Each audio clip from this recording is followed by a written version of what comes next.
Buenos dias from Laos Point. This is the Rorschach Argentina update from the 2nd of July, 2026. A quick summary of what's going down in Argentina. Let's start with the significant shakeup at the very top of the government. Manuel Adorni resigned as chief of staff on Saturday the 28th after enduring over 100 days of heavy scrutiny regarding an unexplained surge in his personal wealth. While he posted a lengthy farewell letter on Twitter denying all corruption accusations and blaming the media for running a smear campaign against him, federal prosecutors have subpoenaed his financial records after discovering undeclared luxury properties, a private flight to Uruguay, and thousands of dollars in hidden Bitcoin savings. After Adorni's resignation before Argentina's third World Cup match, President Milei did not leave the position vacant for long. He immediately appointed Diego Santilli, who was Interior Minister, to take over the role. The Interior Ministry will no longer exist as a standalone entity and is instead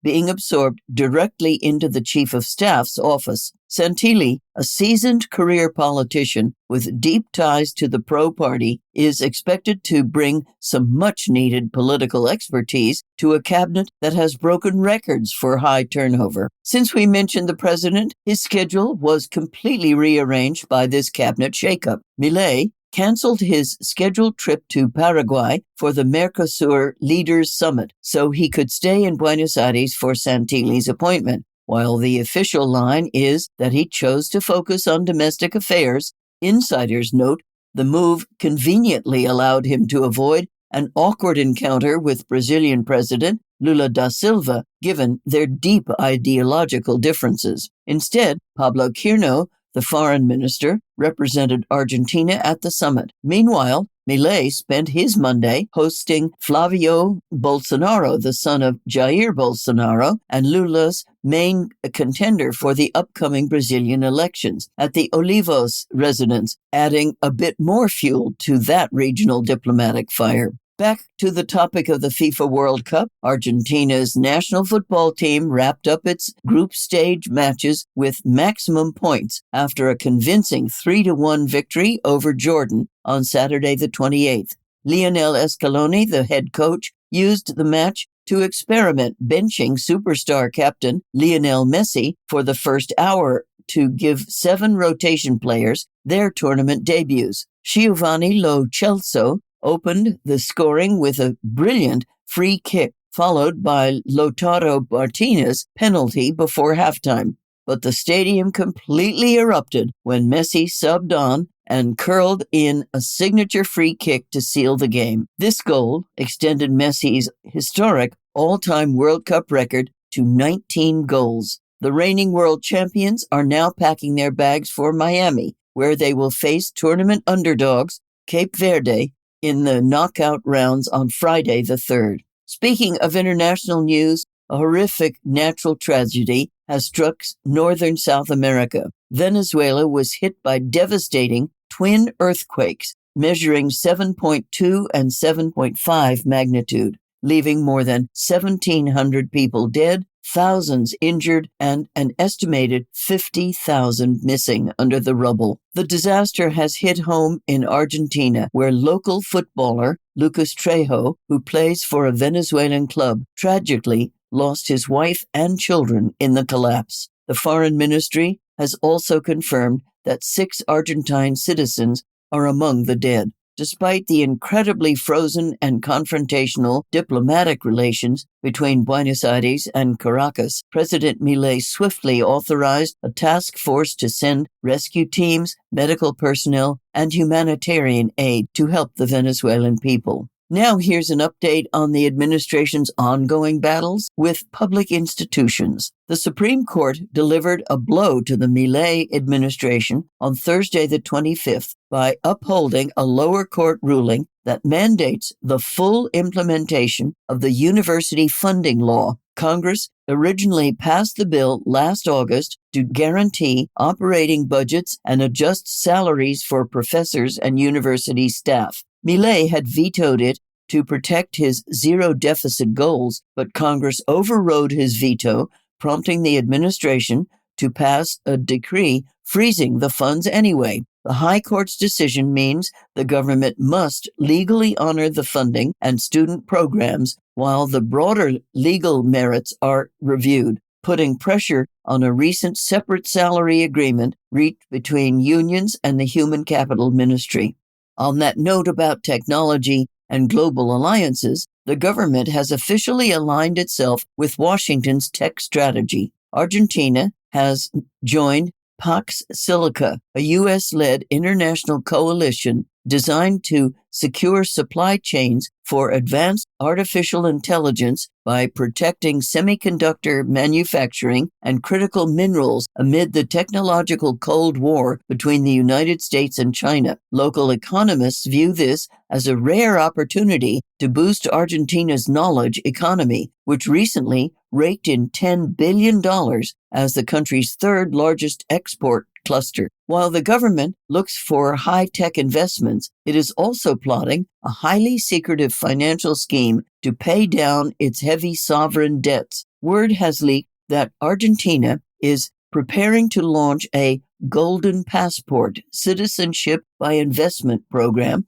later this year. Wealthy foreign investors will reportedly be offered an Argentine passport in exchange for a non-refundable donation of about $500,000 or by purchasing $1 million in zero-coupon sovereign bonds. The scheme is explicitly designed to lure wealthy Americans and Europeans looking for a safe haven from global conflict, and it won't even include a residency requirement, meaning participants can easily limit their local tax liabilities. In other news from the legislature, the ruling coalition scored 2 victories in the Chamber of Deputies. First, lawmakers sanctioned a $170 million payout to settle a decades-long dispute with holdout hedge funds from the infamous 2001 default, narrowly meeting a strict judicial deadline. Right after that, the lower house approved the highly controversial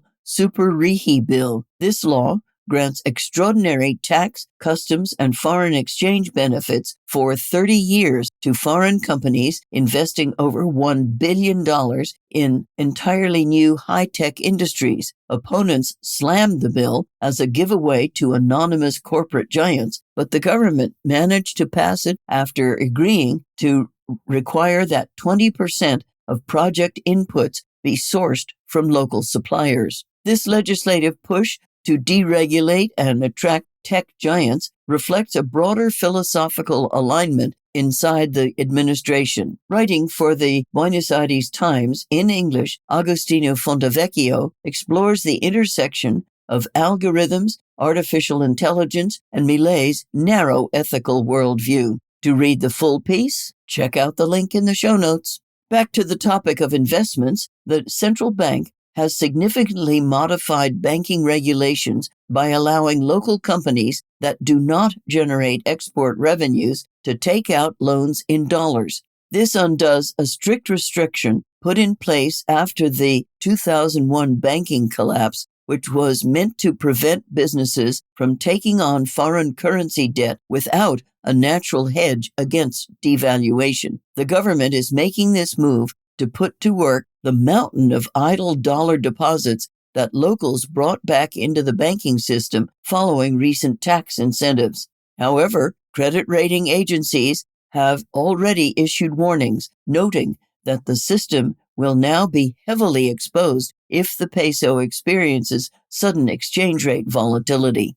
While the wealthy get new investment tools, ordinary citizens are facing a rough start to the month. A fresh wave of price hikes hit on Wednesday the 1st. In the Buenos Aires metropolitan area, water rates are up 3%, gas is up nearly 3%, and public transport is getting significantly pricier. To make matters worse, the national government published a resolution freezing the state's contribution base for the SUBE social tariff subsidy. This means if local municipalities raise transit fares further, the state will not cover the 55% discount on the difference, leaving the poorest commuters to pay the balance out of pocket.